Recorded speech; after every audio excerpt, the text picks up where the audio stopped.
नमस्कार दोस्तों, स्वागत है आपका मेरे चैनल कॉमिक्स लाइफ में। शुरू करते हैं अनिल मोहन जी द्वारा लिखा गया देवराज चौहान सीरीज का एक और मजेदार उपन्यास जिंदा आंखें। इसका मतलब कि अब हमारी योजना तैयार है और हम डकैती की तैयारी शुरू कर सकते हैं, जगमोहन ने कहते हुए देवराज चौहान पर नजर मारी और हरीश खुदे को भी देखा जो सोफे पर धंसा पड़ा था। इस वक्त तीनों बंगले पर ही मौजूद थे। हरीश खुदे बीते कुछ दिनों से बंगले पर ही रह रहा था और डकैती की योजना तैयार करने में इनके साथ ही भागा दौड़ी कर रहा था। कई दिन लगाकर हर तरफ से तसल्ली करने के बाद हमने ये योजना तैयार की है। अब अगर किसी को योजना में कमी लगती है तो कह दे, उस कमी पर हम ध्यान दे सकते हैं। अभी वक्त हमारे हाथों में है। देवराज चौहान ने जगमोहन और हरीश खुदे को देखा। बोलो, सब ठीक है या कोई कमी दिखी किसी को? तुम्हें क्या लगता है? जगमोहन ने पूछा। मेरी नजर में तो ये एकदम परफेक्ट प्लान है, देवराज चौहान ने कहा। हरीश खुदे ने सोफे पर बेचैनी से पहलू बदला। हाँ, जगमोहन ने गंभीरता से सिर हिलाया। योजना सही है लेकिन खतरनाक है, हरीश खुदे कह उठा। दोनों की निगाह हरीश खुदे की तरफ उठी। खतरनाक ही नहीं, बहुत खतरनाक है योजना, हरीश खुदे ने व्याकुलता से कहा। मरने का पूरा सामान है इस डकैती में। तुम्हें डर लग रहा है? देवराज चौहान बोला। मैं परेशान हूँ इस सारी योजना को सुनकर। तुम लोगों के साथ ही भागदौड़ करता रहा, योजना बनाने में, सब कुछ देखने में, परंतु तुम्हारी फाइनल योजना सुनकर तो मेरे पसीने छूट रहे हैं, हरीश खुदे ने कहा। तुम्हें डर लग रहा है तो तुम इस डकैती को बाहर खड़े रहकर देखो, काम हम करेंगे, देवराज चौहान ने कहा। ये कैसे हो सकता है? मैं तुम लोगों के साथ काम करूंगा, हरीश खुदे ने दृढ़ स्वर में कहा। फिर डर अपने मन से निकाल दो। देवराज चौहान, तुम अपनी योजना में जिस तरह लिफ्ट की शाफ्ट में उतरने की सोच रहे हो वो आत्महत्या करनी जैसा है। फिर शाफ्ट में से दूसरे फ्लोर का दरवाजा न खुल गया तो सामने बैंक के गनमैन होंगे। कहते हो कि किसी को मारना नहीं है, तो गनमैनों को पार करके कैसे बैंक में प्रवेश करोगे? बैंक का वो प्रवेश गेट खुलना आसान नहीं है। पहले उसमें चाबी लगाकर वहां के कॉम्बिनेशन नंबर मिलाने के बाद वहां के चंद खास 4 बटन दबाने पर ही दरवाजा खुलता है। और हमारे पास ना तो चाबी है, ना ही कॉम्बिनेशन नंबरों का पता है, और ना ही वो पता है कि कौन से 4 नंबरों के बटन दबाने हैं उस नंबर प्लेट पर से। फिर भीतर प्रवेश कर भी गए तो बैंक के स्ट्रांग रूम में प्रवेश करना सिर को दीवार से मारने जैसा है। किसी एक कदम पर भी हम असफल रहे तो डकैती खत्म और जान बचाने के लाले पड़ेंगे, वो अलग। तो तुम क्या समझते हो कि हम सड़क पर पड़ी दौलत पर डकैती करेंगे? जगमोहन बोला। बेटे, डकैती करने के लिए जान लगानी पड़ती है, मुंह से कह देने से ही डकैती नहीं हो जाती। योजना बनानी पड़ती है, उसे प्लान करना पड़ता है, जरूरत के आदमियों को इकट्ठा करना और उनसे काम लेना होता है। फिर डकैती में भी कहीं भी गड़बड़ हो गई तो मामला खत्म और जान बचाकर भागने का रास्ता भी नहीं मिलता। इस तरह हम नोट इकट्ठे करते हैं, ये आसान काम नहीं है। योजना में या योजना पर काम करते हुए कहीं भी जरा सा पांव फिसला और मामला खत्म। डकैती के नोट देखने में तो अच्छे लगते हैं, परंतु उसे पाने के लिए जी जान एक करनी पड़ती है। अब तेरे को समझ आना शुरू हो गया है कि ये बच्चों का खेल नहीं होता। तू खुश तो बहुत हो रहा होगा कि हम इस बार तेरे लिए डकैती कर रहे हैं, लेकिन ये काम कितना खतरनाक होता है ये तेरे को अब समझ आ रहा होगा। अब तेरे को डकैती के खतरे याद आने लगे खुदे। सच में मुझे डर लग रहा। डर मत, कुछ नहीं होगा, सब ठीक रहेगा। लेकिन मैंने जो कहा है वो सही है। वहां का लॉक सिस्टम, हमारे पास जिन्न है, चिराग का जिन्न, वो हर ताला खोलेगा। जगमोहन मुस्कुराया। चिराग का जिन्न? खुदे ने जगमोहन को देखा। सोहनलाल, वो सोहनलाल जिससे मैं मिला था, वो ही। वो सूखा सा पतला सा, वो क्या करेगा तालों को? देवराज चौहान ने सिगरेट सुलगाकर कश लिया। खुदे की बात सुनकर जगमोहन मुस्कुरा पड़ा। वो ताले तिजोरियां खोलने का जादूगर है, उसके हाथों की उंगलियां कमाल करती हैं। हैरानी है? छोड़, ये बात तेरी समझ में नहीं आने वाली। सच में नहीं आएगी कि उस पर भरोसा करके इतनी खतरनाक प्लानिंग तैयार कर ली, वो फेल हो गया मौके पर तो? खुदे, अगर हम तेरी तरह सोचने लगे तो फिर जिंदगी में एक ही डकैती कर पाते। इस बात को यहीं रहने। खुदे, तभी देवराज चौहान कह उठा, तूने हमारा बहुत साथ दिया, देवेंद्र साठी के खिलाफ साथ दिया, विलास डोगरा के खिलाफ साथ दिया, मोना चौधरी से झगड़ा खड़ा हुआ तो तूने तब भी हमारा साथ दिया, अपनी जान भी खतरे में डाली। इन घटनाओं को जानने के लिए देखें सबसे बड़ा गुंडा और मैं हूं देवराज चौहान, जो कि मेरे चैनल पर पहले ही अपलोड है। हमारा साथ देने के पीछे तेरा इरादा था कि हम तेरे को साथ लेकर डकैती करें और तुझे इतना पैसा दे दें कि जिंदगी भर तू ऐश कर सके। ये वादा हमने तेरे से किया भी था और अब उसी वादे को पूरा करने के लिए हमने तेरे लिए ये डकैती करने की तैयारी की है। ऐसे में तू सब कुछ हम पर छोड़ दे। ये डकैती होगी और हमारी पूरी कोशिश होगी कि हम सफलता से डकैती करने। कर लोगे? आशा तो है। देवराज चौहान मुस्कुराया। गलत मत समझना, मुझे इसलिए ज्यादा चिंता है कि तुम लोग मेरे लिए डकैती कर रहे हो। सोचता हूँ कि कहीं असफल हो गए तो मैं खाली हाथ रह जाऊंगा। हरीश खुदे ने गहरी सांस ली। तू खाली हाथ नहीं रहेगा, देवराज चौहान ने कश दिया। ऐसा कुछ हुआ तो हम तेरे को अपने पास से इतना पैसा देंगे। कि अपने पास से? जगमोहन सक पकाकर बोला। हाँ, देवराज चौहान ने जगमोहन को देखा। ये क्या बात हुई कि हम अपना पैसा निकालकर इसे दें? बाहर का बाहर तो ठीक है, परंतु अपने पास से? जरूरत पड़ी तो देंगे, हमने खुदे से वादा कर रखा है, देवराज चौहान ने कहा। हम आसानी से वे डकैती कर लेंगे, हमें अपने पास से नहीं देना पड़ेगा। जगमोहन जल्दी से कह उठा। ऐसा ही हो, हम पूरी कोशिश करेंगे, देवराज चौहान बोला। मैं सोहन लाल के बारे में सोच रहा, खुदे ने कहना चाहा। तू कुछ मत सोच और सोहन लाल के बारे में जरा भी मत सोच, जगमोहन ने हाथ उठाकर कहा। हमें मालूम है कि हमने डकैती कैसे करनी है, खामखा हमारी योजना में टांग मत मारता रहे। टांग कहाँ मार रहा हूँ कि मैं तो सोच रहा हूँ कि ऐन मौके पर सोहन लाल काम न कर सका तो ये भी मत सोच। तुम दोनों को पूरा विश्वास है कि ये डकैती हो जाएगी? पक्का होगी, नहीं भी हो सकी तो तेरे को नोट मिल ही जाएंगे। तू क्यों चिंता करता है? हरीश खुदे ने पुनः पहलू बदला, बोला। बहुत खतरनाक योजना है, मेरे तो होश उड़े जा रहे हैं अभी से। तेरे को ज्यादा डर लगे तो आराम से बैठूंगा नहीं, मैं भी तुम लोगों के साथ कदम से कदम मिलाकर चलूंगा, खुदे ने दृढ़ स्वर में कहा। जगमोहन ने देवराज चौहान को देखा। देवराज चौहान कह उठा। इस काम के लिए हमें 4 और लोगों की जरूरत पड़ेगी। ऐसे लोग छांट कर इकट्ठे करने होंगे जो हमारे काम के हों, परंतु उनमें कोई सजा पाया मुजरिम ना हो तो बेहतर रहेगा। बहुत जरूरत पड़ी तो ऐसे को भी साथ ले लिया जाएगा, परंतु साथ के लोगों को चुनने में हमें बहुत सावधानी से काम लेना होगा। बेशक वक्त ज्यादा लग जाए, परंतु चुनाव बढ़िया करना है। मतलब कि कुल 7 लोग इस डकैती पर काम करेंगे, हरीश खुदे कह उठा। हाँ, देवराज चौहान ने उसे देखा। 7 लोग ज्यादा नहीं है क्या? हम जरूरत के हिसाब से साथियों को इकट्ठा करते हैं, संख्या में हमें मतलब नहीं होता। जो काम हम करने जा रहे हैं उस काम में कहाँ कहाँ हमें किसी की जरूरत पड़ेगी वो देखा जाता है। इस काम में हमें 4 ऐसे लोगों की जरूरत है जो खतरों का सामना करना जानते हों, अपना काम पूरा करने की हिम्मत रखते हों, तेज दिमाग के हों और हर तरह के वक्त में ठीक से काम करने का हौसला हो। ऐसे लोगों को ढूंढने में, जांचने में बेशक वक्त ज्यादा लग जाए, परंतु गलत लोग हमारे साथ शामिल ना हों, ये सामने रखकर चलना है। ये डकैती कब शुरू होगी? खुदे ने पूछा।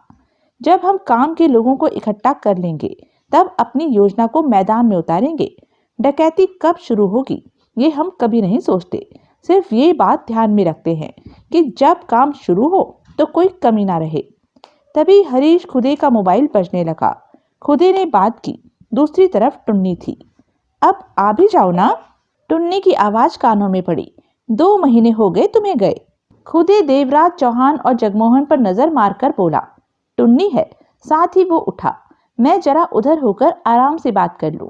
कहकर खुद ही कुछ दूर चला गया। देवराज चौहान ने मोबाइल निकाला और सोहनलाल को फोन किया। हेलो, सोहनलाल की आवाज कानों में पड़ी। क्या हो रहा है सोहनलाल? देवराज चौहान ने पूछा। घर पर हूँ। पहले मैं घर से अचानक गायब हो गया था। अब नानिया मुझे बाहर जाने नहीं दे रही। उधर से सोहनलाल ने कहा। आराम करना भी अच्छा होता है। तुमसे खास काम है। क्या? हम एक काम करने जा रहे हैं, उसमें तुम्हारी जरूरत पड़ेगी। हाजिर हूँ। हमें मिलना होगा ताकि तुम्हें मैं पता समझा सकूं कि तुमने किस प्रकार के ताले खोलने हैं। कहाँ मिलना है? मैं तुम्हारे पास आ जाता हूँ। ये तो और भी बढ़िया बात है, वरना अभी मेरे बाहर निकलने पर नानिया नाराज जरूर होती। 1 घंटे में मैं पहुंचा, देवराज चौहान ने कहा और फोन बंद करके जगमोहन से बोला।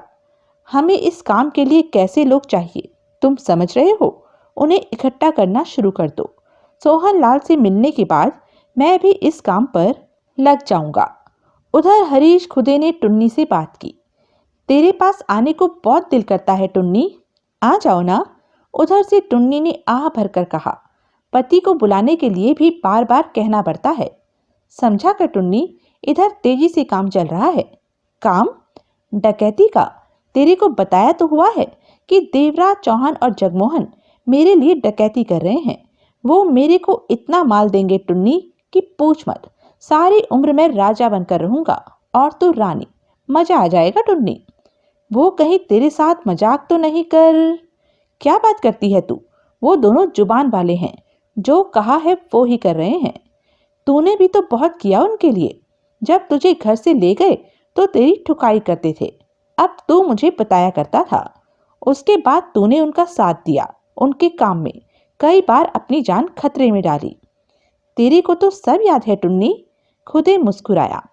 तू ही तो फोन पर बताया करता था कि तेरे को डंडा चढ़ा हुआ है, पर तूने एक बात नहीं बताई। क्या? डंडा कहाँ चढ़ता है? ये बात मत पूछ। वो बुरे दिन बीत गए, अब हमारे अच्छे दिन शुरू हो रहे हैं। वो कैसे? डकैती की प्लानिंग बन गई है, अब तैयारी शुरू होने जा रही है। उसके बाद तो कहाँ हो रही है डकैती? बैंक में। बहुत बड़ा बैंक है। वो मेरे को वहां से एक हीरा निकाल कर देंगे। बस एक हीरा? उधर से टुन्नी ने मुंह बनाया। समझा कर, वो हीरा ही 100 करोड़ से ज्यादा का है। वो सारा का सारा मुझे देंगे। 100 करोड़ से ज्यादा का? हो गई ना हैरान। हरीश खुद ही मजे लेता कह उठा। बहुत खास है वो हीरा। पर क्या उस बैंक में सिर्फ एक हीरा ही पड़ा है? उधर से टुन्नी ने पूछा। नोट भी हैं। तो तुझे नोट क्यों नहीं देते? हीरे को तू कहाँ कहाँ बेचता फिरेगा? तू पकड़ा गया तो? चिंता मत कर। देवराज चौहान ने कहा है कि वो हीरा बेचकर मेरे को कैश नोट दे देगा।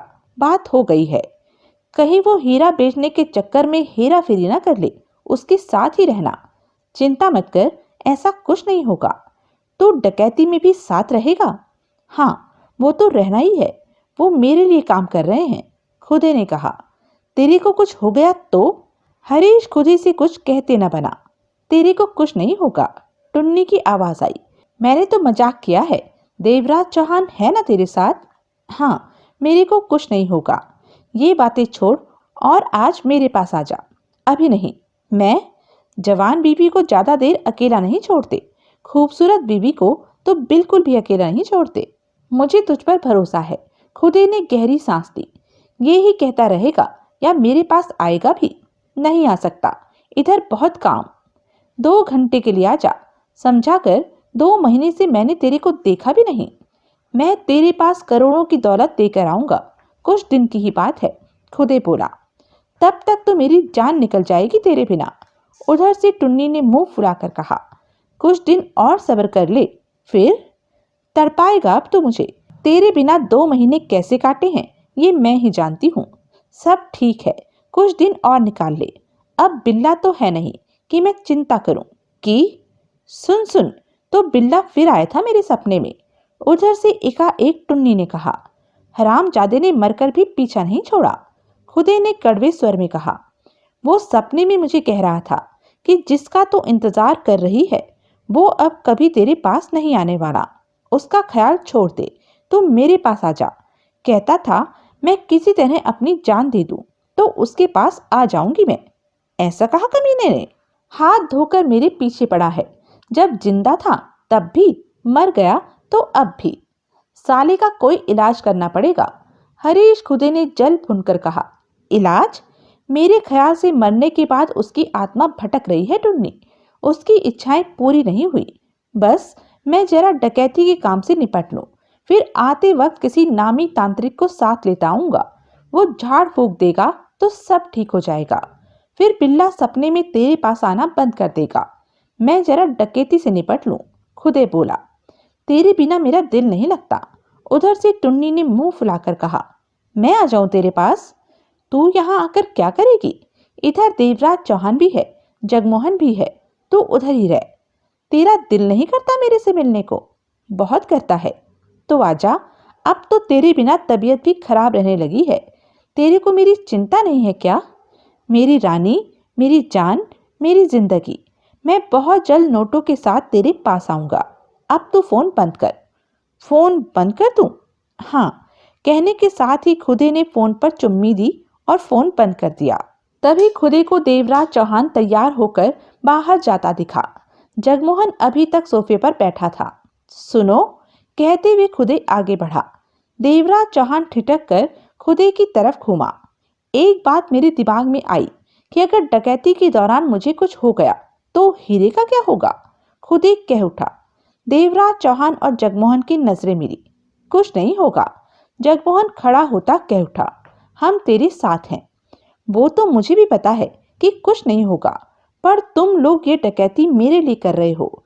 मुझे एक ऐसा नायाब हीरा दोगे जो 100 करोड़ से भी ऊपर का है। फिर भी अगर मुझे कुछ हो गया तो उस हीरे का क्या होगा? तुम क्या चाहते हो? देवराज चौहान ने कहा।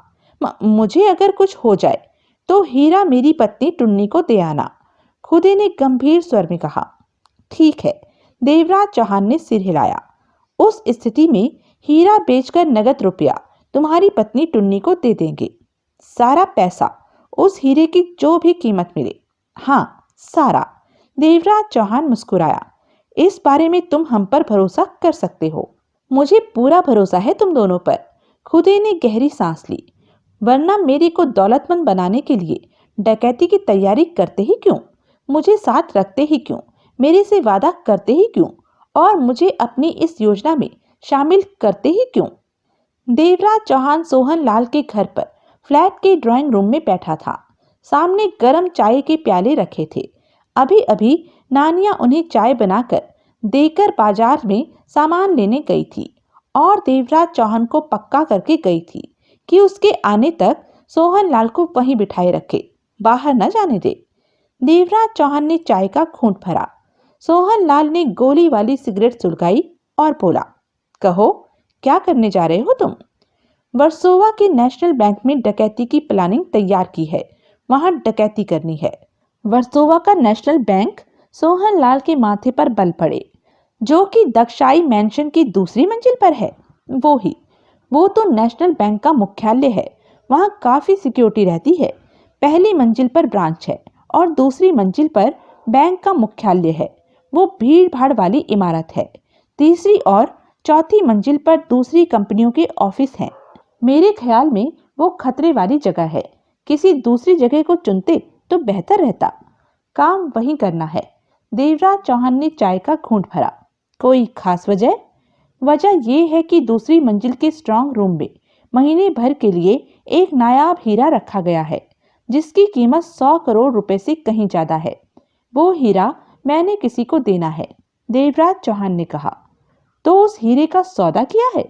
सोहन लाल ने कश लिया। जुबान का सौदा।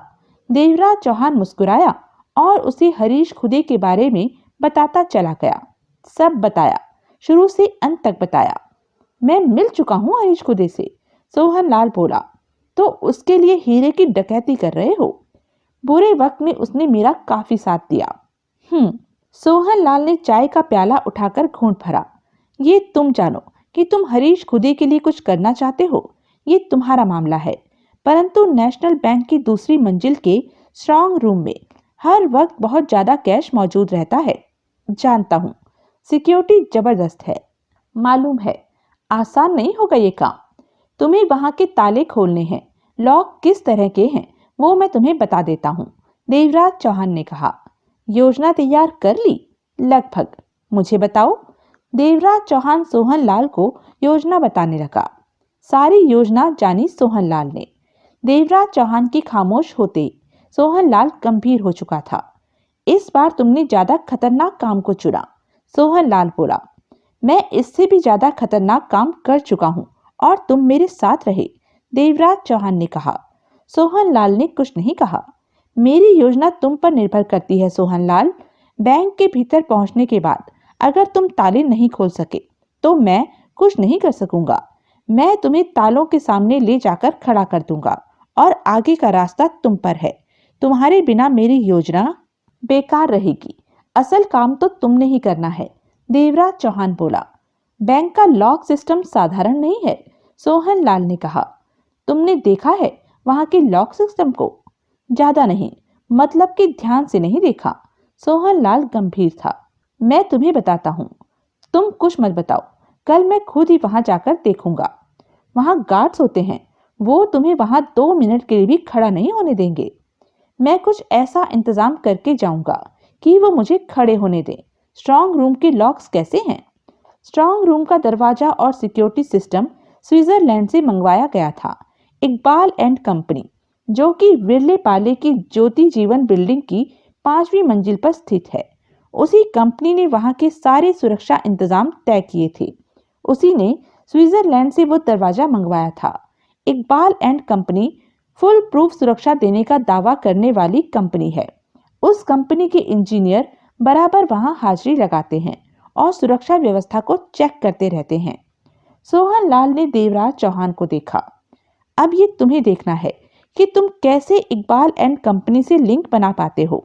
मेरी जब भी जरूरत पड़े मुझे खबर कर देना, परंतु पहले इकबाल एंड कंपनी को चेक करो कि कौन स्ट्रांग रूम के दरवाजों के लॉक सिस्टम और सुरक्षा के बारे में बता सकता है हमें।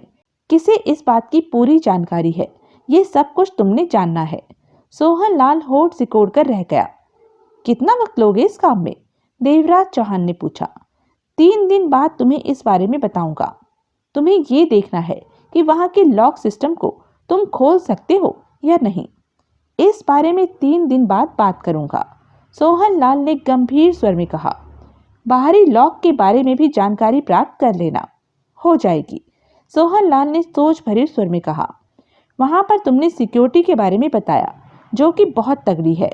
काम के वक्त तुम्हें काफी परेशानी आ सकती है, सोच समझकर कदम उठाना। मैं तुम्हें प्लानिंग बता चुका हूँ कि काम कैसे किया जाएगा, देवराज चौहान बोला। वो सब काफी खतरनाक है, बहुत ज्यादा सतर्कता का इस्तेमाल करना होगा, वरना जान भी जा सकती है। सब ठीक रहेगा, मुझ पर भरोसा रखो। तुम पर तो हमेशा ही भरोसा रहा है, सोहनलाल मुस्कुरा पड़ा। तुम पूरी तरह ये बात चेक कर डालो कि इकबाल एंड कंपनी में वो कौन है जो नेशनल बैंक के उस स्ट्रांग रूम के बारे में जानकारी रखता है। ये सब बातें तुम्हें हर हाल में मालूम होनी चाहिए, क्योंकि तुमने वहां के लॉक्स खोलने हैं। सुरक्षा के बाकी सिस्टमों को तो हम किसी तरह संभाल ही लेंगे।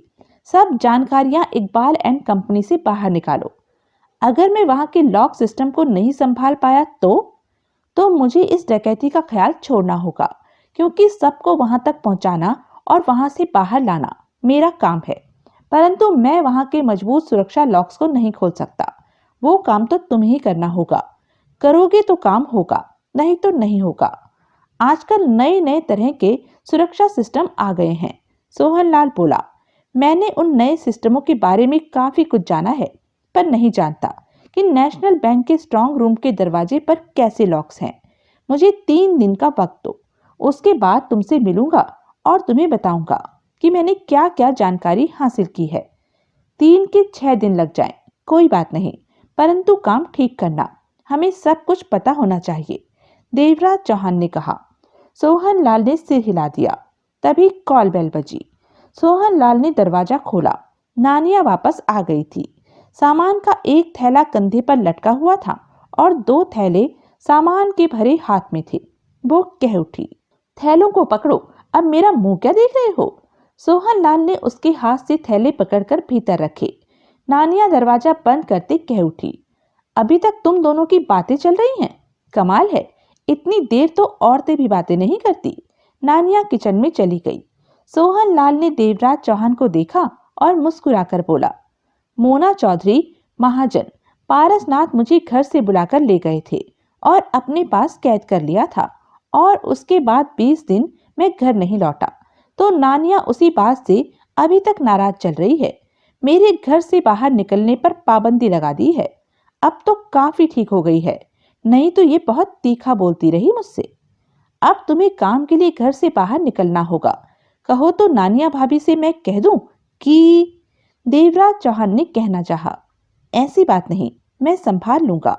उस्मान, ओए उस्मान, 50 बरस की औरत ने कमरे में प्रवेश करते हुए कहा।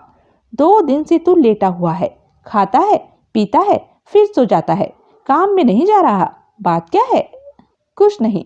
उस्मान अली ने करवट बदलते हुए अपनी माँ को देखा। शेव भी बढ़ा रखी है।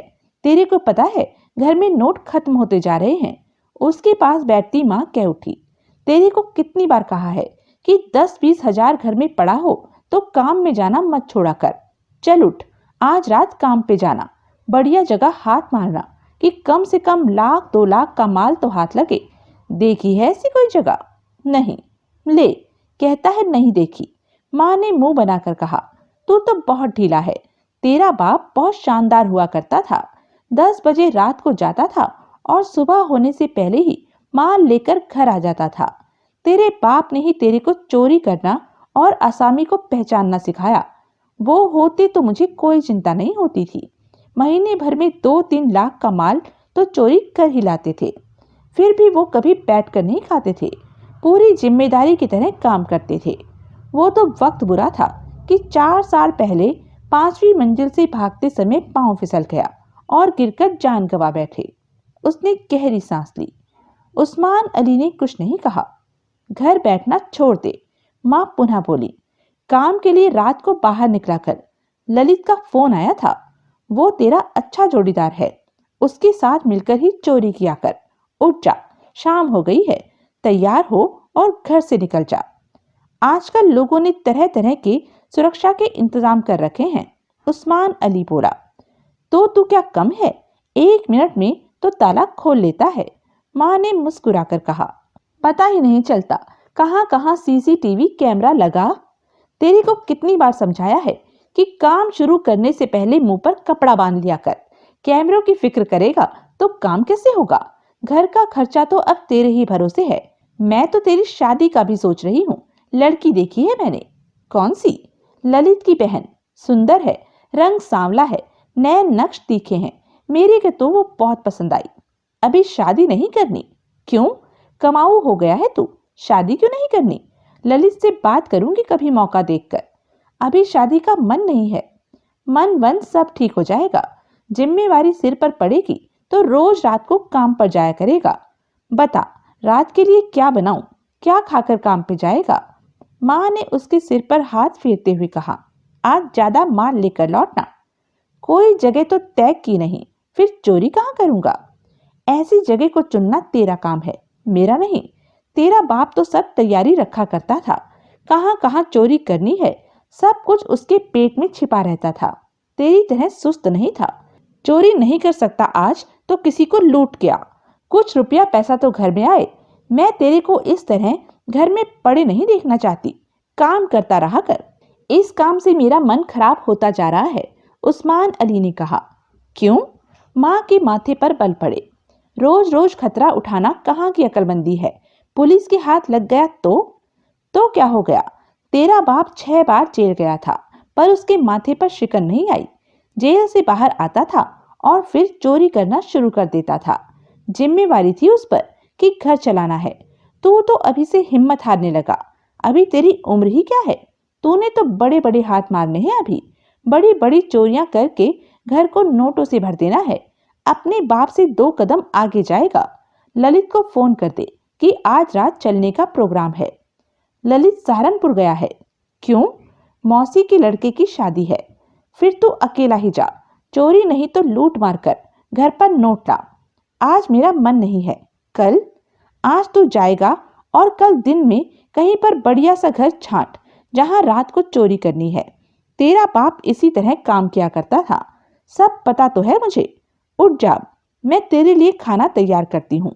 8 बजे तक निकल जाना घर से। क्या खाएगा आज भी? आलू गोभी खाएगा या दाल बना दूं? जो मन करे बनाते। माँ उठकर किचन में चली गई। 28 बरस के उस्मान अली ने गहरी सांस ली और उठ बैठा। वो जानता था कि माँ अब उसे घर नहीं बैठने देगी। काम पर जाना ही होगा और शिकार करके नोट लाने ही पड़ेंगे। उस्मान अली ने शाम 8 बजे ऐसे दारू खाने में प्रवेश किया जो कि अवैध ढंग से पुलिस को पैसा देकर चलाया जा रहा था। सब बढ़िया था। 4 सालों से ये दारू खाना अपनी जगह पर खड़ा था। सड़क पर सामने से तेज ट्रैफिक निकलता रहता था और सड़क किनारे 2 मंजिला मकान में दारू खाने का काम रात के 2 बजे तक चलता रहता था। यहाँ पर मीटिंग करने के लिए, प्राइवेट बातचीत के लिए कमरे भी हाजिर रहते थे और इन कमरों में भाई लोग अपनी योजनाएं तैयार करते और शराब भी चलती रहती। शराब भी लोकल नहीं, विदेशी, महंगी से महंगी बोतलें विदेशी शराब हाजिर थी। पैसा दो और दुनिया का हर नामी ब्रांड लो। उस्मान अली यहाँ अक्सर आया करता था। यूं उसके साथ ललित होता था, परंतु वो सहारनपुर गया होने की वजह से आज अकेले ही इधर पहुंचा था। वो सीधे बार काउंटर पर पहुंचा। 2 लोग काउंटर के पीछे थे। दोनों उसे जानते थे। कैसे उस्मान भाई? एक ने मुस्कुराकर पूछा। बढ़िया, उस्मान अली मुस्कुराया। आज भीड़ कम दिखाई दे रही है। घंटा भर ठहर जाओ, यहाँ लोग ही लोग दिखाई देंगे। क्या पिलाऊं आज? बारमैन ने पूछा। आज नोट नहीं है। उस्मान अली मुस्कुरा पड़ा। नोट किसने मांगे हैं? फिर दे देना। तो बढ़िया सा पैक बना दे। डायरी में मेरा हिसाब लिख लेना। उस्मान अली ने आसपास देखते हुए कहा। लार्ज बैग थामे उस्मान अली वहां से पलटा तो सामने उमेश आता दिखा। वो पास पहुंचा। तू यहाँ है? उस्मान अली उसे देखते ही बोला। उधर टेबल पर बैठा हूँ। अकेला है? उमेश ने पूछा। हाँ, मेरी टेबल पर आ। उस्मान अली उमेश के साथ एक टेबल पर जा बैठा। उस टेबल पर पहले से ही बोतल खुली पड़ी थी और एक गिलास भरा रखा था। उमेश ने गिलास उठाकर घूंट भरा और बोला। ललित कहाँ है? मुंबई से बाहर गया है।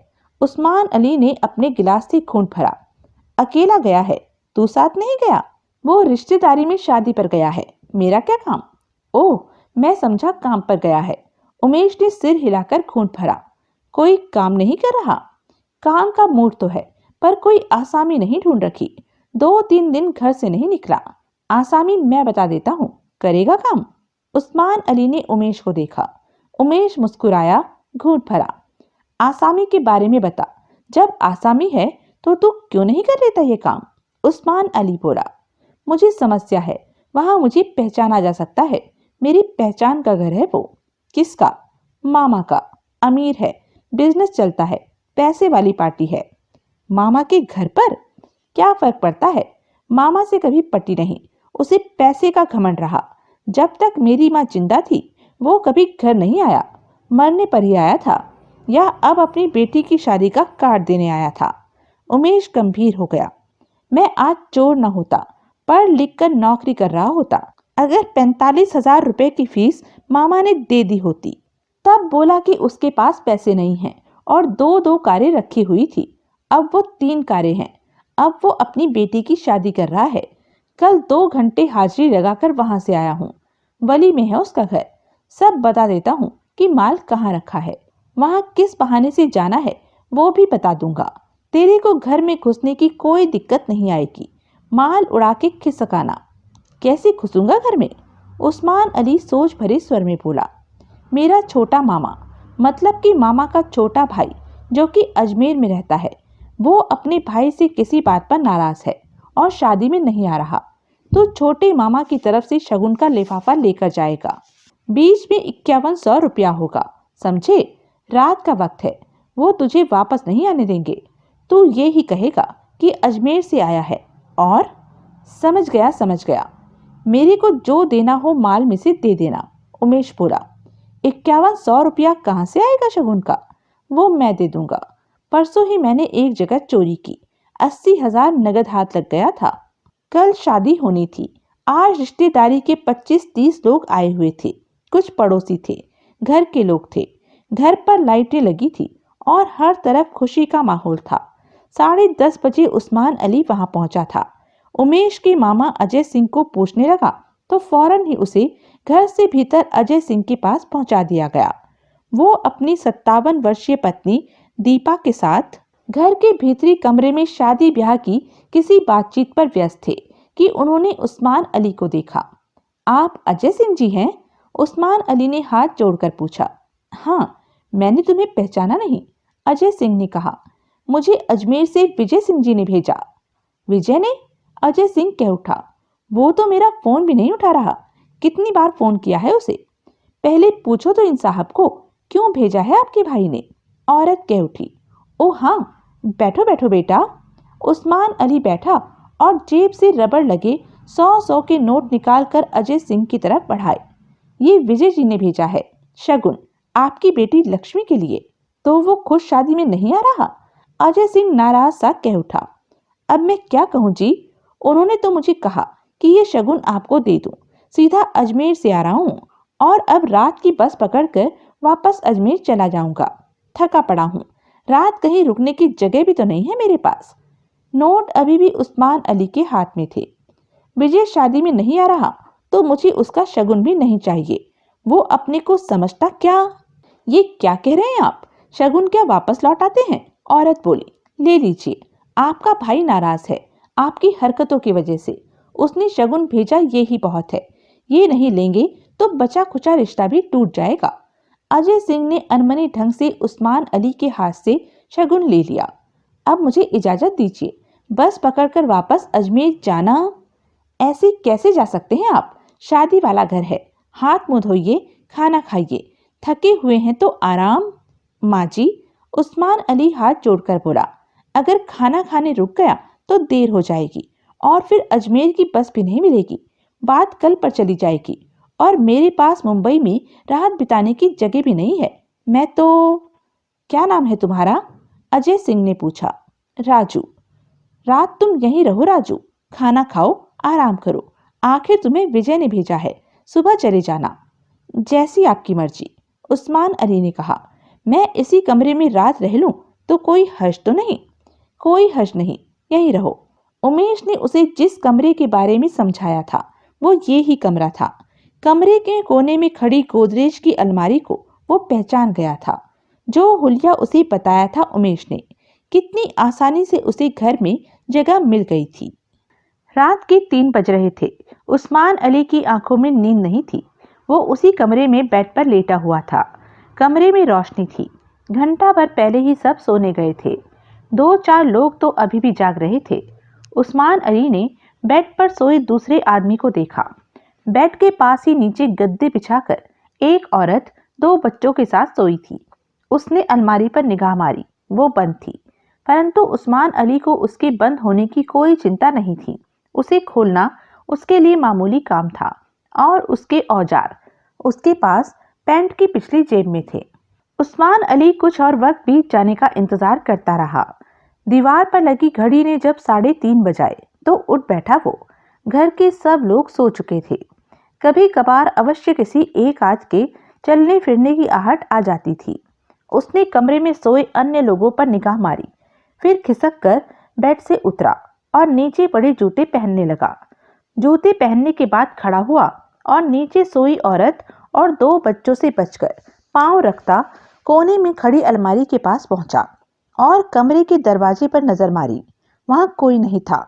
उसने पैंट की पिछली जेब से औजारों वाला लिफाफा निकाला और उसमें से नुकीली तीखी पत्ती और लोहे की पतली सलाख के साथ अलमारी को खोलने में लग गया। कभी की होल में सलाख को डालकर घुमाता और हैंडल को दबाता तो कभी पत्ती से ऐसा करता। महज 4-5 मिनट लगे और अलमारी खोल ली उसने। फिर उस्मान अली ने सतर्कता से बेआवाज अलमारी के पल्ले खोले। मध्यम सी आवाज जरूर हुई, परंतु उस आवाज से कमरे में सोए लोगों की नींद नहीं टूटी। अलमारी के पल्ले खुलते ही उस्मान अली की आंखों में चमक भर आई। सामने ही अलमारी के ऊपर के खाने में सोने के सेटों के 6 बक्से पड़े दिखे उसे।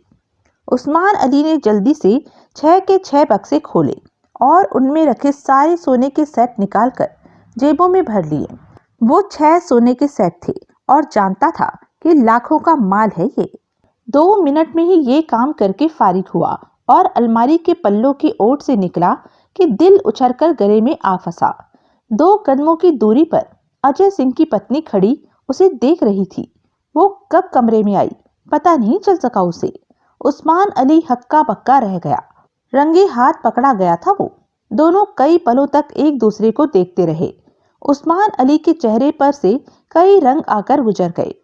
मेरी बेटी की शादी है, औरत ने हाथ जोड़कर गंभीर स्वर में कहा। हमारी खुशियां बर्बाद मत करो। उस्मान अली का दिमाग तेजी से दौड़ रहा था। मैं शोर डालूंगी तो तुम पकड़े जाओगे और मैं नहीं चाहती कि शादी के मौके पर ऐसा अपशगुन हो। पुलिस यहाँ आए। वो पुनः बोली। उस्मान अली सोच रहा था कि कोशिश करे तो भागा जा सकता है। तुम अजमेर से नहीं आए? वो बोली। नहीं, उस्मान अली के होठों से निकला। तुम्हारी हिम्मत की दाद देनी पड़ेगी कि 5100 का शगुन लेकर घर में घुस आए। औरत बेहद गंभीर थी।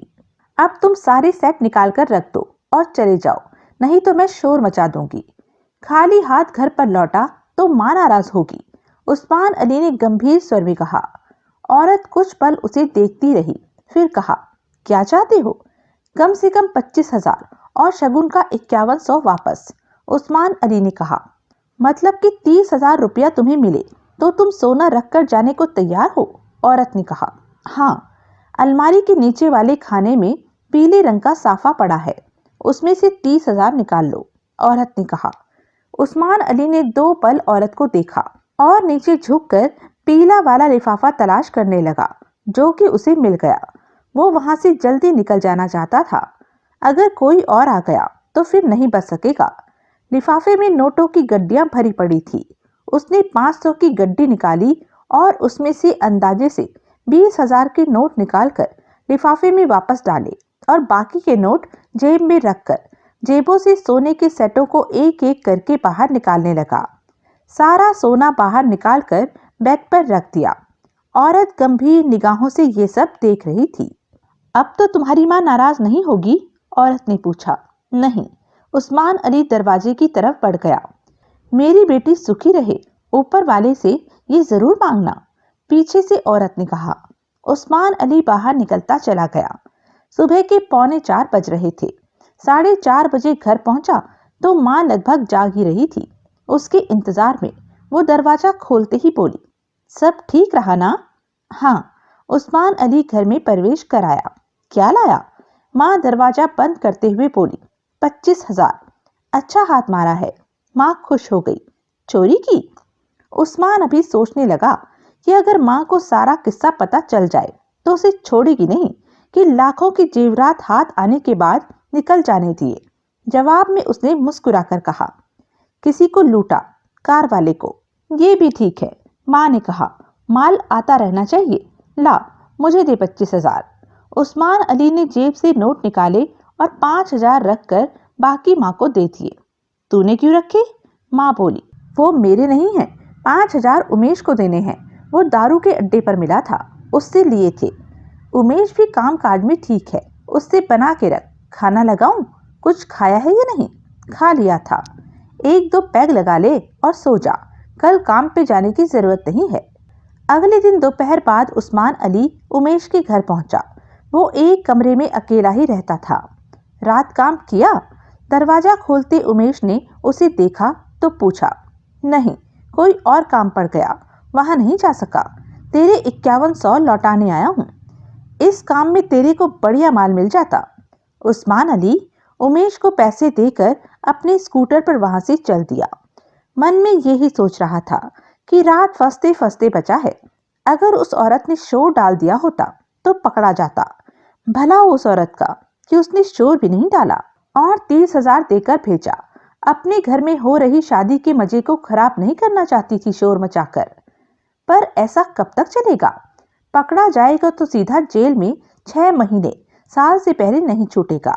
ये रोज रोज का चोरी करना उसे कभी ना कभी तो बुरा फंसा देगा। ये सोच अक्सर आती कि उस्मान अली और आगे ना सोच पाता कि क्या करे। कभी कभी ये भी सोचता कि कहीं पर एक ही बड़ा हाथ मार ले। परंतु बड़ा काम करना उसके बस का नहीं था। उसे तो बस चोरी करना ही आता था।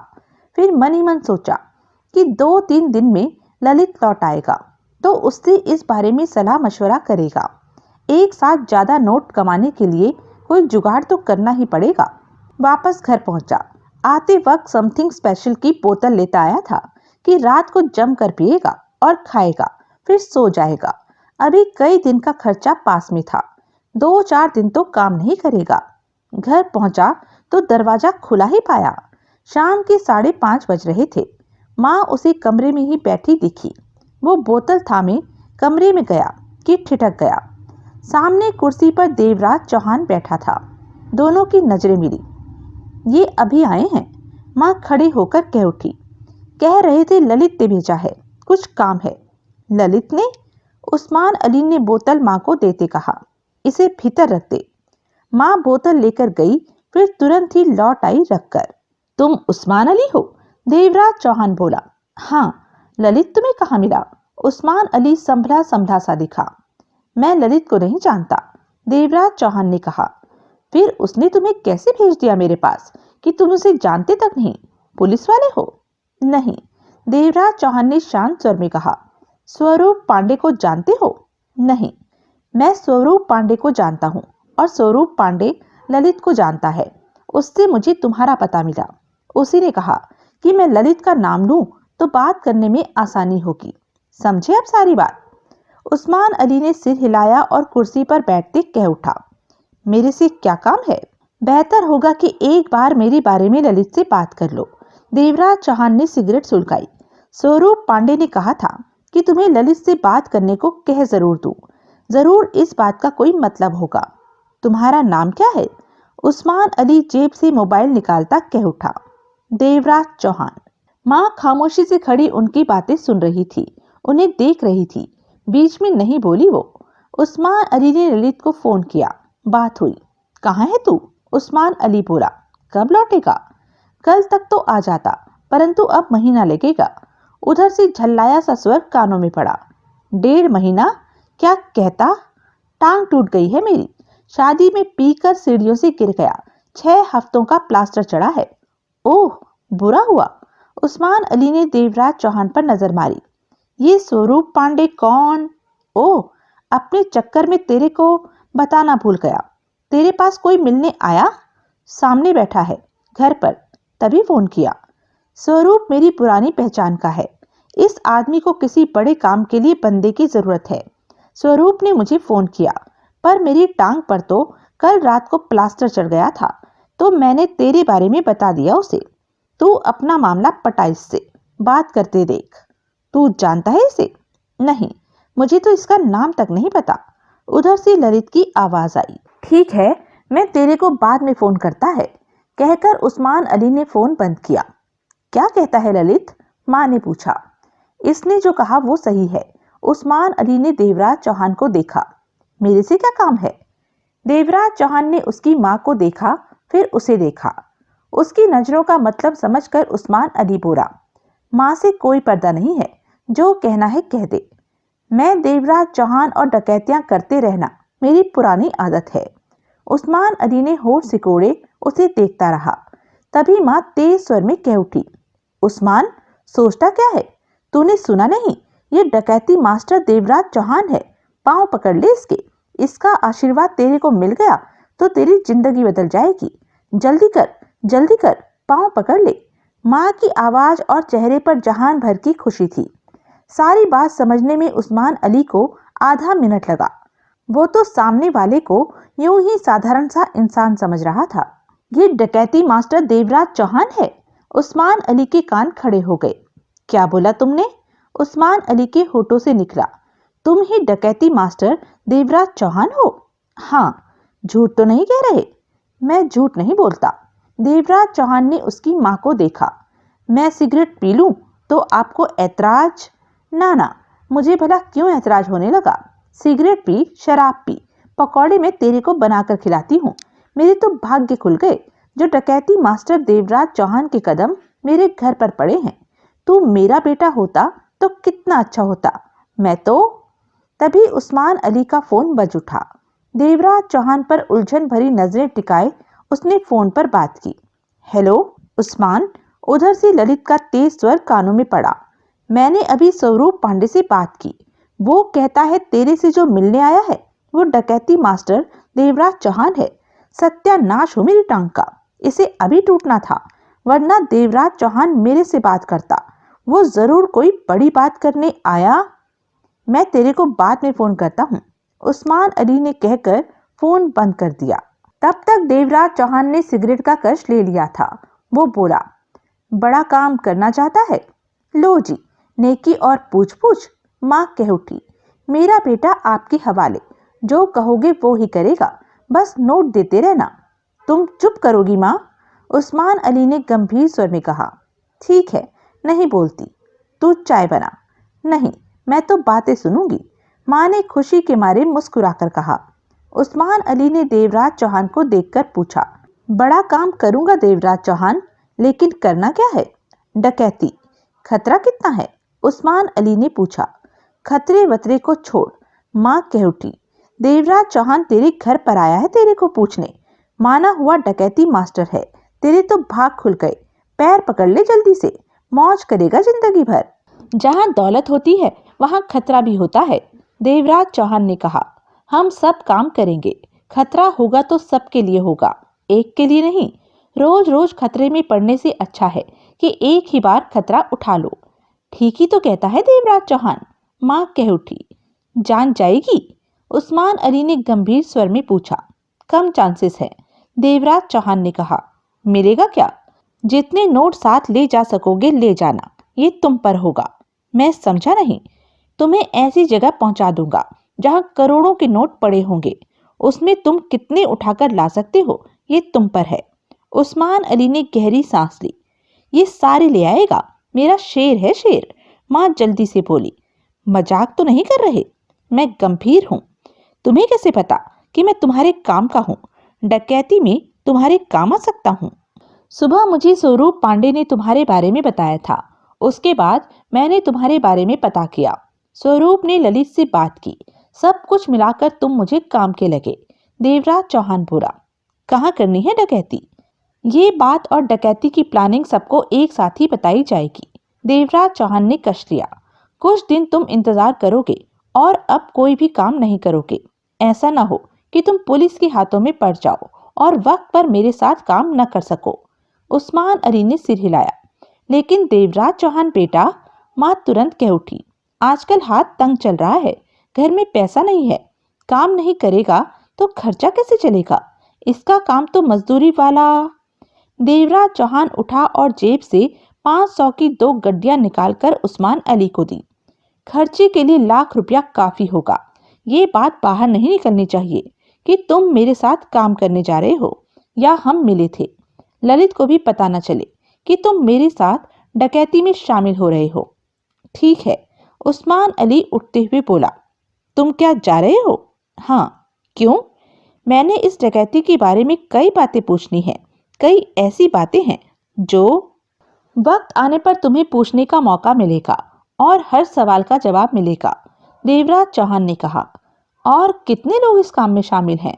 उस्मान अली ने पूछा। जल्दी मत करो, कुछ दिन बाद सबसे मिल लोगे। अपना फोन नंबर दो। देवराज चौहान उसका फोन नंबर लेकर जाने लगा तो माँ कह उठी। तुमने तो ठंडा गर्म कुछ भी नहीं लिया। नई बोतल लाया है उस्मान, मैं पकोड़े निकाल देती हूँ, 2-4 पैग लगा के मैं चलूंगा। देवराज चौहान मुस्कुराया। मेरे बदले उस्मान पकोड़े खा लेगा और मेरे हिस्से की भी पी लेगा। मुझे अभी कई काम करने हैं। बेहतर होगा कि मेरा फोन आने तक ये घर पर रहे, बाहर कम से कम निकले। मैं नहीं चाहता कि अब ये किसी भी तरह की मुसीबत में फंसे। मेरे साथ काम करने का मतलब कुछ खास ही होता है। मुझे अपने साथी की चिंता रहती है। हाँ हाँ, क्यों नहीं, तुम्हारे छोटे भाई जैसा तो है ये, माँ दांत फाड़कर कह उठी। देवराज चौहान बाहर निकल गया। दोपहर के 2 बज रहे थे। 38 वर्षीय सतीश बारू सोया उठा और बाथरूम में जाकर हाथ मुंह धोने के बाद किचन में कॉफी बनाने पहुंच गया। वो साधारण कद काठी का व्यक्ति था। उसके चेहरे से ही व्यस्तता झलक रही थी। इस वक्त वो नाइट सूट पहने था। कॉफी तैयार करते समय वो बीती रात के बारे में सोचने लगा। जॉनी को ठीक करना पड़ेगा। साले ने खामखा का पंगा खड़ा कर रखा है। कल उसके आदमी को पीट दिया जब वो ड्रग्स के पैसे लेने लगा। 3 महीने से जॉनी उधार ड्रग्स ले रहा था उससे और हमेशा पैसे देने के लंबे लंबे वादे करता रहता है, परंतु दे नहीं रहा। ठीक करना पड़ेगा जॉनी को। वो तो हमेशा नगद कर ही पुड़िया बेचता था, परंतु जॉनी उसका पुराना ग्राहक था तो उसे उधार दे दी ड्रग्स। अब पैसे देने पर नहीं आ रहा था। कॉफी बनाकर सतीश बारू छोटे से ड्राइंग रूम में आ बैठा। घूंट भरते हुए सोचों में डूबा रहा। वो जानता था कि इस धंधे में खतरा है। जॉनी जैसा कोई ड्रग एडिक्ट पैसे मांगने पर गोली मार देगा। इस धंधे में जीवन की गारंटी कभी नहीं रहती। साल भर में उस जैसे ड्रग्स की पुड़िया बेचने वाले 2 लोगों को गोली मार दी गई। पता चला कि उन्हें शूट करने वाले उनसे ड्रग्स खरीदने वाले लोग ही थे। एक तो जॉनी जैसा उधारी था कि पैसे मांगने पर गोली मारी। दूसरी की उसे पता नहीं कि क्या बात हुई थी। उसने कई बार सोचा कि धंधा बदल ले, परंतु दूसरा कोई काम ऐसा था नहीं कि जिसमें अच्छा पैसा आता हो। काम था तो उसे करने में समस्या थी। मन ही मन उसने हिसाब लगाया कि 20-25 लाख रुपया उसके पास जमा हो चुका है, परंतु ये कम था। उसे ज्यादा पैसा इकट्ठा करना था कि आराम से बैठकर जिंदगी काटी जा सके। अपने काम में वो हमेशा ही इतना व्यस्त रहता था कि अपने बारे में सोचने का उसे वक्त ही नहीं मिला था। माँ और छोटे भाई बहन गांव में रहते थे। उन्हें हर महीने खर्चा भेजता था। गांव में खेती बाड़ी भी थी, उससे वो अलग से कमा लेते थे। बहन शादी के लायक हो चुकी थी। उसकी माँ अक्सर उसे फोन पर कहती कि छोटी अब बड़ी हो गई है, उसकी शादी करनी है, पढ़ी लिखी है, शहर में ही कोई लड़का देख के ब्याह कर दे। पिछली बार तो माँ ने फोन पर कहा कि छोटी के तुम्हारे पास मुंबई भेज दूं क्या। यहाँ पर छोटी बहन का आना ठीक नहीं था। उसका धंधा ही ऐसा था कि परिवार जितना दूर रहे वो ही बेहतर। परंतु बहन की शादी करनी थी और कितना पैसा उसने जमा किया था वो शादी में लग जाना था। उसके बाद वो फिर खाली। गहरी सांस लेकर सतीश बारू ने कॉफी का प्याला टेबल पर रखा और बड़बड़ाया, नोटों की किल्लत खत्म ही नहीं होती, खर्चे मुंह फाड़े सामने खड़े हैं। तभी उसका मोबाइल बजा। उठकर मोबाइल के पास पहुंचा और बात की। बारू, मैं हूं जॉनी। दूसरी तरफ से जॉनी की आवाज आई। तेरा दिमाग ठीक करने के लिए मैं तेरे से जल्दी मिलने वाला हूं। सतीश बारू गुस्से से कह उठा। नाराज हो गया? जॉनी की हंसने की आवाज आई। मैंने तो तेरे को पैसे देने को फोन किया है। रात तूने मेरे आदमी को मारा? उस वक्त मैं नशे में था, हो गया ऐसा। ये बता, मैं पैसे देने कहाँ हूँ? शाम को ठिकाने पर आ जाना। शाम को तो मैं मुंबई से बाहर जा रहा हूँ, 20 दिन बाद लौटूंगा। तो ठिकाने पर जो भी हो उसे पैसे दे देना, मुझ तक पहुंच जाएंगे। मैं तेरे को देना चाहता हूँ। तू नहीं मिल सकता तो फिर कभी। ठीक है, मेरे फ्लैट पर आ जा। रकम मालूम है कितनी है? तेरा आदमी रात को 38,000 बता रहा था। बता नहीं रहा था, इतनी ही है। कोई बात नहीं, अभी मेरे पास पैसा आया है तो सबसे पहले तेरे पैसे दे रहा हूँ। 1 घंटे में आता हूँ। सतीश बारू ने फोन बंद कर दिया।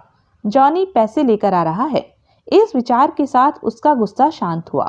उसके बाद नहाकर नाश्ता बनाया, खाया। इतने में ही घंटा बीत गया। दरवाजा खोल दिया उसने कि जॉनी आने वाला है। कुछ देर बाद जॉनी आ भी गया। वो 30 साल का बदमाश सा व्यक्ति था। उसकी आंखें नशे में हमेशा चढ़ी रहती थी, सुर्ख रहती थी, शेव बड़ी रहती, सिर के बाल बेतरकीबी से बिखरे रहते। कपड़ों को भी वो 10-10 दिन डाले रहता। पक्का नशेड़ी था। छीना झपटी राहजनी जैसी काम करता था। सतीश बारू उसे 6 सालों से जानता था। ड्रग्स का पुड़िया खरीदने वाले उसके हर तरह के ग्राहक थे। खुले दरवाजे से जॉनी सीधा भीतर आया और सोफे पर बैठे सतीश बारू को देखा। सतीश बारू की निगाह उस पर टिक गई। क्या हाल है बारू? जॉनी ने दांत फाड़े।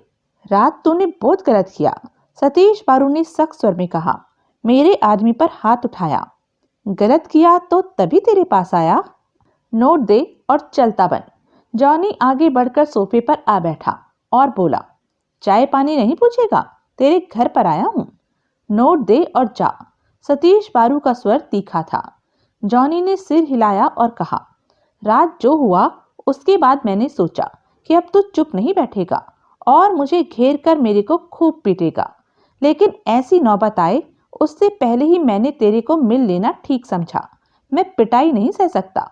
पिटे जाने से मुझे बहुत डर लगता है। पुलिस जब कभी मुझे पकड़ लेती है तो साफ कह देता हूँ, जो इल्जाम लगाना है लगा दो, सब कबूल करूंगा, परंतु मुझे पीटना मत। समझा मेरी बात बारू?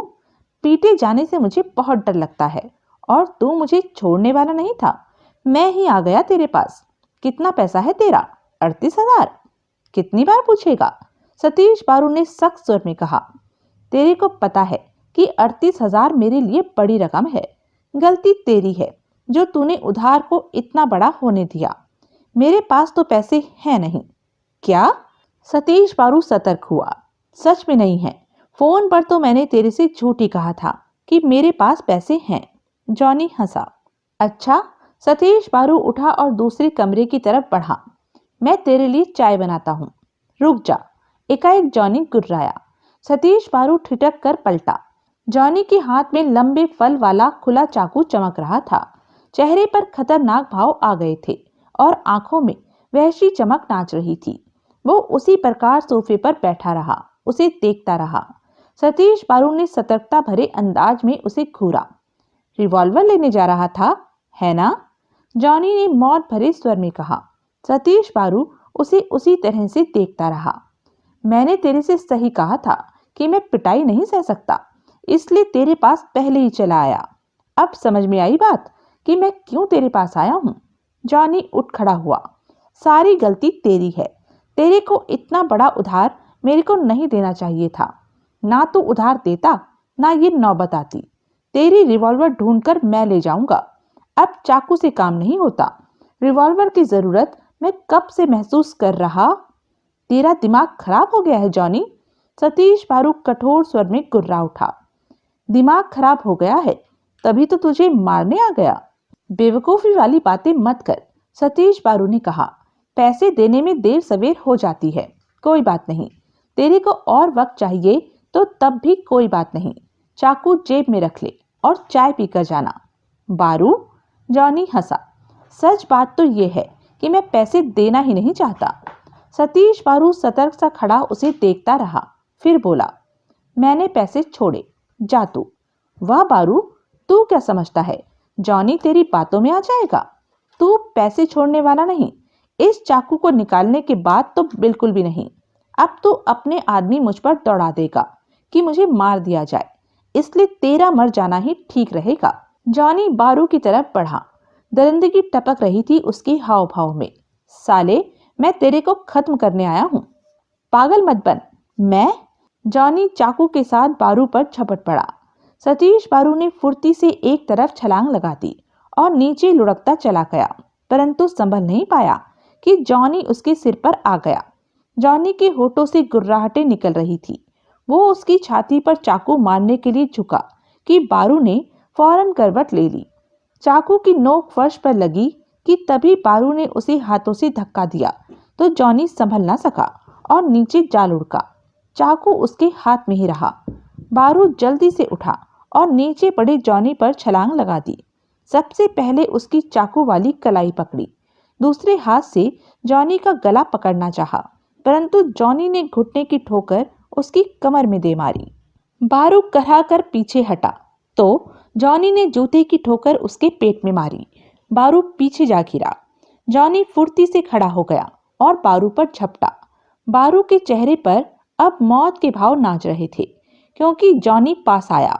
नीचे बैठे बारू ने दोनों टांगों की जोरदार ठोकर जॉनी की टांगों पर मारी। जॉनी की टांगों ने 2 पलों के लिए फर्श छोड़ा और वो पास ही में नीचे आ गिरा। चाकू वाला हाथ फर्श पर लगा तो चाकू हाथ से छूट गया। बारू ने जॉनी की गर्दन पर दाएं हाथ का पंजा टिका दिया। जॉनी गुर्रा उठा। सतीश बारू की आंखों में दरिंदगी नाच रही थी। साले कुत्ते! जॉनी दांत किटकिटा उठा। तूने बहुत गलत किया जॉनी, बारू ने सर स्वर में कहा। मेरी जान लेने के चक्कर में था। जॉनी ने तड़प कर उठना चाहा, परंतु बारू ने उसे जकड़ रखा था, हाथ गर्दन पर दबाव बनाए हुए था। तेरे को मौका दे रहा हूँ जान बचाने का, बचा सकता है तो अपनी जान बचा ले। कहने के साथ ही बारू ने उसकी गर्दन छोड़ी और उठते हुए पास पड़ा चाकू उठाकर अपनी जेब में रखा। चेहरे पर खतरनाक भाव थे। जॉनी उछलकर खड़ा हो गया।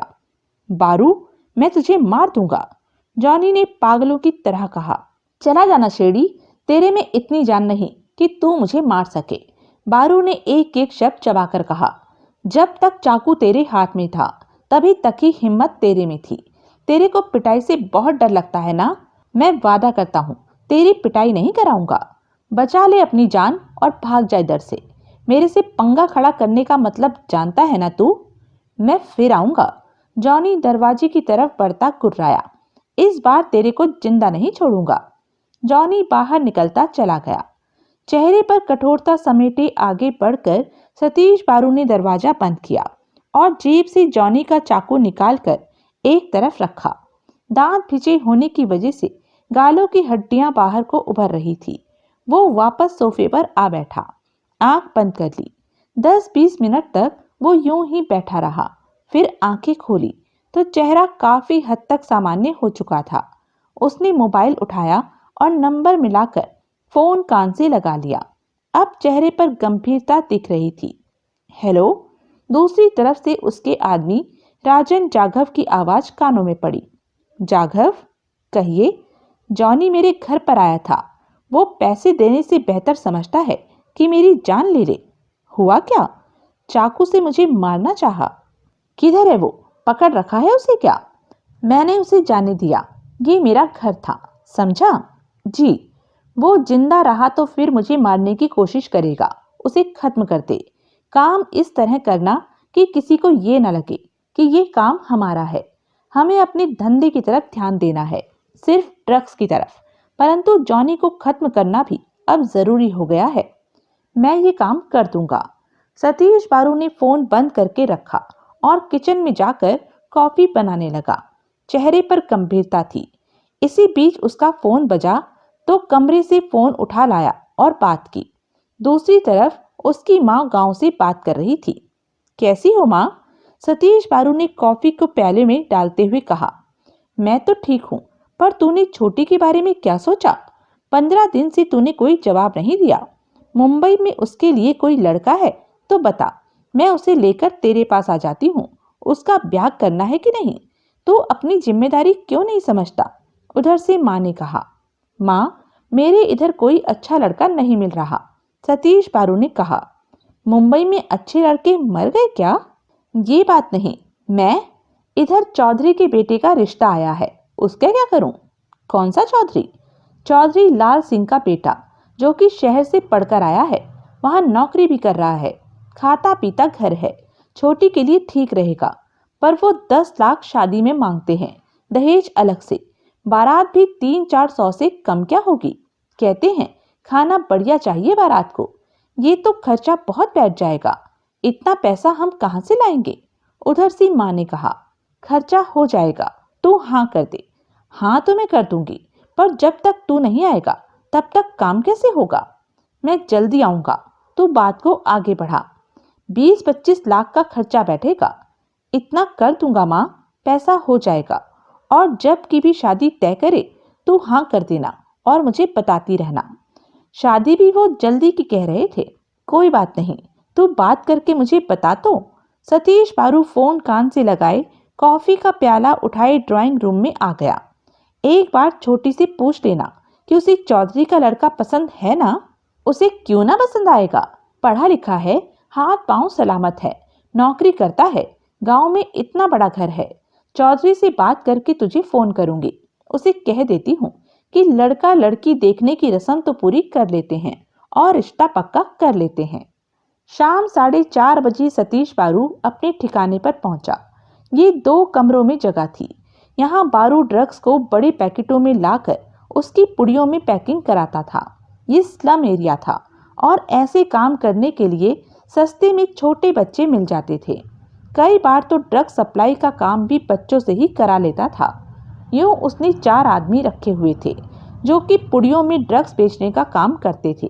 ज्यादातर खपत कॉलेजों के आसपास होती थी या अमीर घरानों के लड़के लड़कियां फोन पर ड्रग्स मंगाते थे। हर तरह के लोग थे ड्रग्स मंगाने वाले। बारू को काफी बचत हो जाती थी। हालांकि पुलिस को भी हर हफ्ते बंधी रकम पहुंचानी पड़ती थी। सब काम ठीक से चल रहा था। एक कमरे में 4-5 लड़के सफेद से पाउडर को छोटी पुड़ियों में पैक कर रहे थे। जाघव कहाँ है? उसने पूछा। वो इधर नहीं आया आज, 14-15 साल के एक लड़के ने कहा। सतीश बारू दूसरे कमरे में आया और कुर्सी पर बैठकर जाघव का नंबर मिलाया। बात हो गई। किधर है तू? उसने पूछा। जॉनी को ढूंढ रहा है। अकेला? शिंदे है साथ में। छोड़ना मत उसे, पर यह काम खुली में मत करना। उसे खाली जगह पर ले जाना, समझे? बारू ने कहा। चिंता मत करो बारू भाई, किसी को पता नहीं चलेगा कि यह काम हमने किया है, उधर से जाघव ने कहा। बारू ने फोन बंद किया और छोटी के रिश्ते के बारे में सोचने लगा। सही रिश्ता था। लड़के वाले खाते पीते घर से हैं। लड़का पढ़ा लिखा है। माँ कहती है कि सब ठीक रहेगा। तभी फोन बजा। हेलो, बारू ने बात की। हेलो बारू, कैसे हो? उधर से एक लड़के की आवाज आई। मुझे फौरन ड्रग्स की सख्त जरूरत है। 10 पुड़िया एक साथ। मरा जा रहा हूँ, जल्दी से मुझे दो। कहाँ हो? मैं अभी आ जाता हूँ, वक्त खराब मत। सुधीर जी बोल रहे हैं? हाँ, जल्दी से ड्रग्स। 10 पुड़िये के 5,000 नगद। पैसा हाथ में लिए बैठा हूँ, तुम जल्दी से किसी को भेजो। कि आज आदमी बिजी है, मुझे खुद ही आना होगा। कहाँ आऊं? बारू ने कहा। जगह तय हो गई। बारू ने फोन बंद किया और भीतर से 10 पुड़िया उठाकर लिफाफे में डाली और बाहर खड़ी अपनी कार में जा बैठा और स्टार्ट करके कार आगे बढ़ा दी। जब उसके आदमी व्यस्त होते तो वो खुद भी माल सप्लाई करने जाता था। आज जाघव और शिंदे जॉनी का बैंड बजाने गए थे। ऐसे में उसे कई जगह ड्रग्स देने जाना होगा। अभी और भी फोन आएंगे। ड्रग्स का काम वो अवश्य करता था, परंतु उसने कभी भी ड्रग्स का स्वाद नहीं देखा था। किसी भी तरह का नशा हो, इन कामों से वो दूर रहता था। इस धंधे के अलावा वो बेहद साधारण जिंदगी जीता था। बारू अपनी सोचों में डूबा कार चला रहा था। उसे जरा भी पता नहीं चला कि जब वो ठिकाने से निकलकर कार पे वहां से चला है, तभी से एक कार उसके पीछे लग गई है। उस कार में जगमोहन था, जो कि बारू के उस ठिकाने पर पहुंचने से पहले ही वहां पर उसके आने का इंतजार कर रहा था। उसके आने के कुछ देर बाद जगमोहन बारू के पास जाने की सोच रहा था कि तभी उसने बारू को बाहर निकलकर कार पर जाते देखा तो उसके पीछे चल पड़ा। जगमोहन ने एक मार्केट की पार्किंग में सतीश बारू को एक युवक से मिलते देखा। दोनों मात्र 1 मिनट के लिए युवक वाली कार में बैठे। फिर बारू उस कार से निकलकर कुछ दूर खड़ी अपनी कार की तरफ बढ़ गया। युवक की कार चली गई। जगमोहन ने अपनी कार आगे बढ़ाई और बारू की कार के पास ले जाकर रोक दी। कार स्टार्ट कर चुके बारू ने एक उड़ती निगाह जगमोहन की कार पर मारी। वो वहां से आगे बढ़ने लगा कि तभी जगमोहन ने कार का हॉर्न बजाया। बारू ने पल भर के लिए कार की ड्राइविंग सीट पर बैठे जगमोहन को देखा। जगमोहन ने हाथ के इशारे से उसे पास आने का इशारा किया। बारू की आंखें सिकुड़ी। वो जगमोहन को देखने लगा। जगमोहन ने पुनः उसे पास आने का इशारा किया। बारू सोच भरी निगाहों से बगल में मौजूद कार में बैठे जगमोहन को देखता रहा। फिर हाथ आगे बढ़ाकर कार का शीशा नीचे किया। ये देखकर उधर से जगमोहन ने भी अपनी कार का शीशा नीचे किया। अब दोनों बात कर सकते थे। क्या है? सतीश बारू ने पूछा।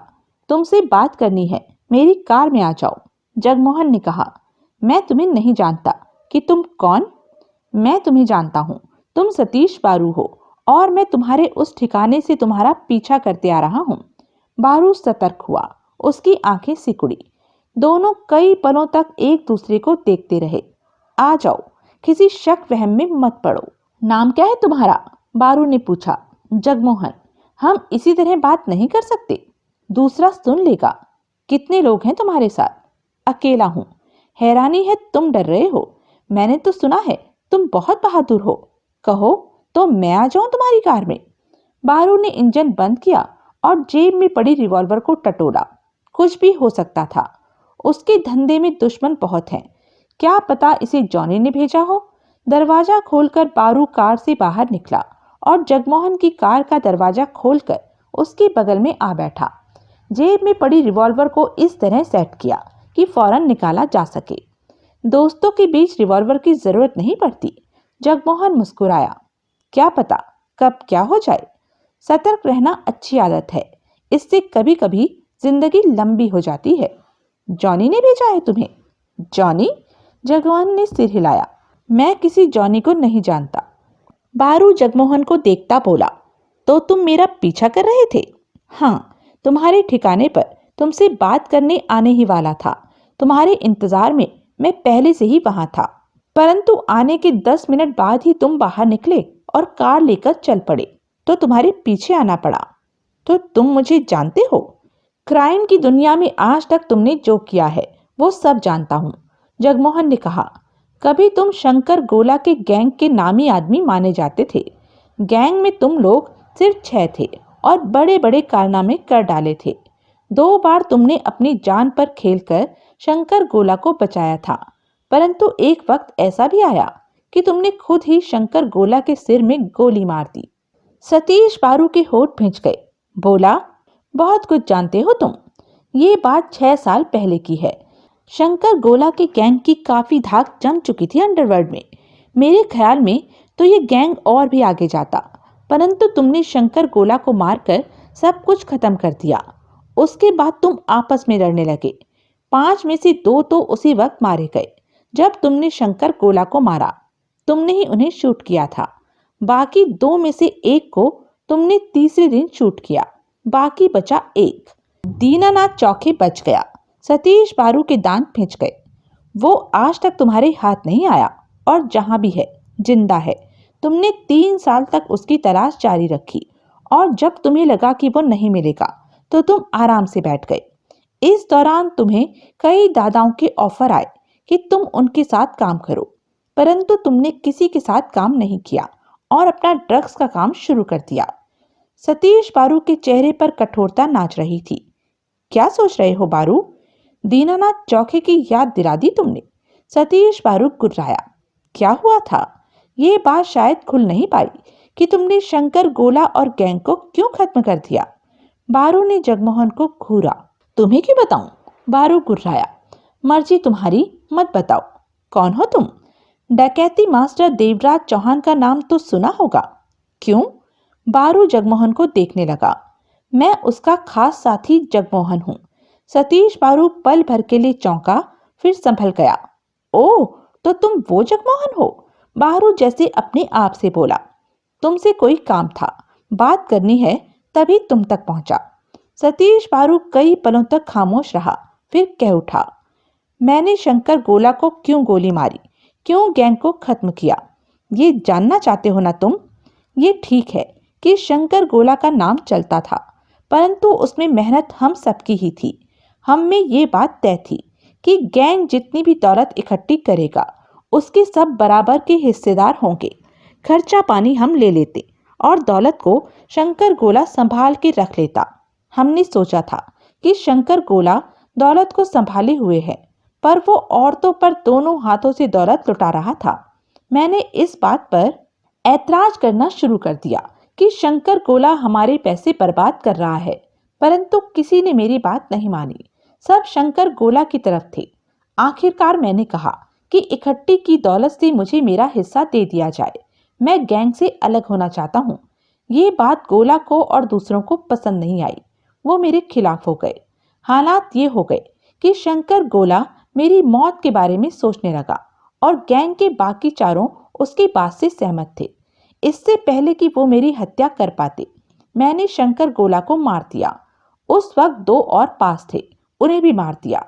तीसरे दिन एक और हाथ पड़ गया तो उसे भी मारा, परंतु 5वां दीनानाथ चौके सतर्क हो चुका था और वे मेरे हाथ कभी नहीं लगा। तो इसमें ज्यादा परेशान होने की क्या बात है? जगमोहन ने पूछा। परेशान होने की बात यह है कि गैंग की इकट्ठी की सारी दौलत वो ले भागा। 40-50 करोड़ की दौलत थी और मैं उसे इसी कारण से 3 साल तक ढूंढता रहा। उसके जहां जहां होने की खबर मिलती उस शहर गया, परंतु वो मेरे हाथ नहीं लग सका और अब लगेगा भी नहीं। सतीश बारू ने दांत भींचकर कहा। अफसोस है मुझे कि तुम इतनी बड़ी दौलत खो बैठे।